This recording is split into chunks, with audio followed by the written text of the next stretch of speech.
আমাদের এই বাংলাদেশে গতকাল এসেছিল পাকিস্তানের টপ ফেমাস একজন সিঙ্গার, তার নাম হচ্ছে আতিফ আসলাম। আমার কাছে বড্ড কষ্ট লাগে আমি যখন দেখি যে কোনো ভিন দেশি গায়ক এসে আমাদের দেশে গান গায়, আর আমাদের দেশে কিছু চরিত্রহীন নিকৃষ্ট জাতির মেয়েরা বেপর্দায় গিয়ে কনসার্টে এমন ভাবে নিজের দেহ অঙ্গ প্রত্যঙ্গকে শো করে নাচ করে বেড়ায়, হাজার হাজার যুবকের চোখ ঈমান চরিত্র সব নষ্ট হয়ে যায়।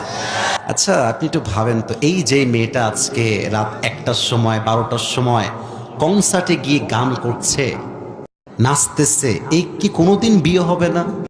আরে কথা কোন, বিয়ে হবে না?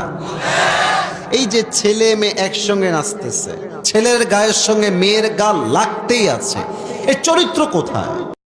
এর সম্মান কোথায়? এর দেহের মূল্য কোথায়? আজকালকার মেয়েদের কাছে তার দেহ